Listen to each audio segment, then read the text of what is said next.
ඉතින් ඔයාලා හැමෝම ගොඩක් ආදරෙන් පිළිගන්නවා අත්තම්මයි මම YouTube channel එකට.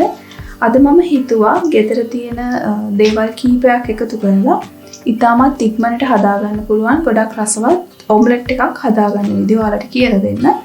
ඉතින් ඒකට මම අරගෙන තියෙනවා සාමාන්‍ය ප්‍රමාණයේ පොඩි අලගෙඩියක්. සුද්ධ කරලා අරගෙන තියෙන හොඳට සෝදලා. පාන් පිටි මේස හැන්දක්, බිත්තර දෙකක් අරගෙන තියෙනවා. ඉතින් මෙච්චරයි අපිට ඕන වෙන්නේ මේ ඔම්ලට් එක හදාගන්න.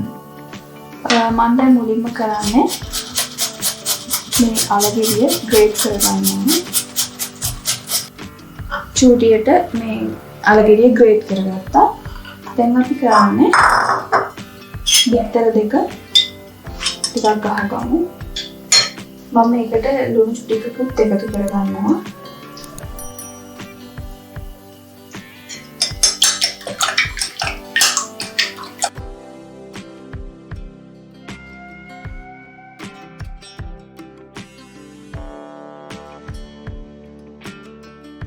ග්‍රේට් කරගත්තු අල ටිකයි පාන් පිටි මේස හැන්දයි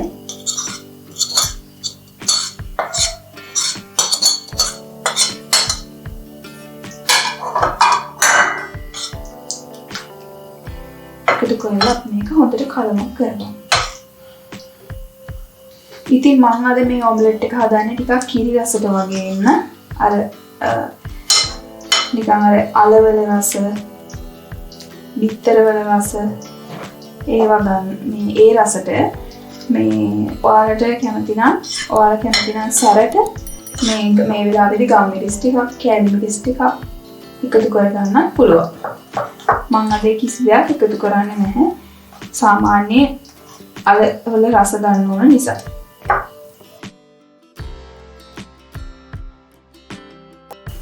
දැන් අපි පෑන් එකක් ලිපේ තියලා ඒක ටිකක් රත් වුණාට පස්සේ මම තෙල් ටිකක් එකතු කරගත්තා.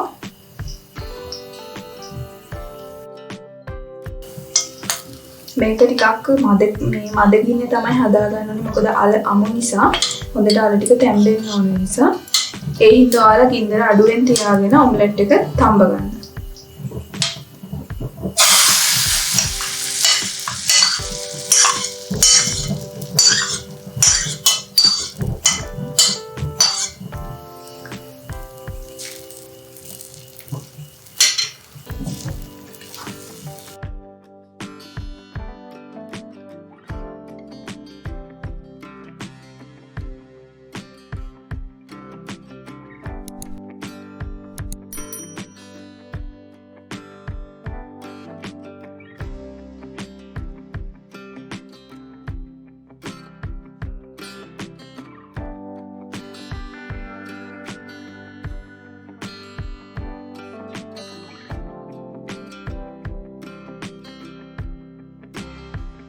ඉතින් ඇත්තටම මේ වෙලාවේදී හොඳ සුවඳක් එනවා.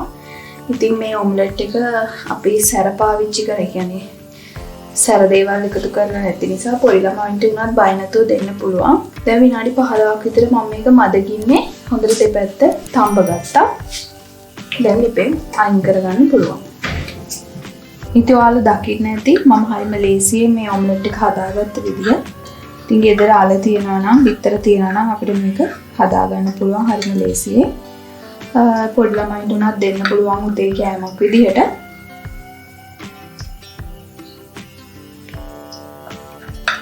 ඉතින් ඔයාලා try කරලා බලන්න.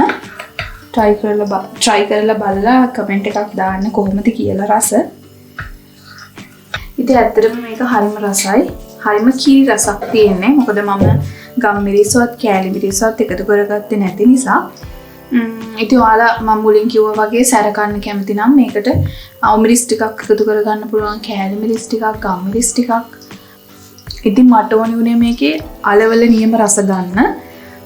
ඉතින් ඇත්තටම චීස් කෑල්ලක් කනවා වගේ තමයි. හරිම කිරි රසයි. ආයෙත් මම මේ වගේ රසම රස රෙසිපි එකක් අරගෙන ඉක්මනටම ඔයාලා හම්බ වෙන්න එන්නම්. එහෙනම් ඔයාලට සුබ දවසක්.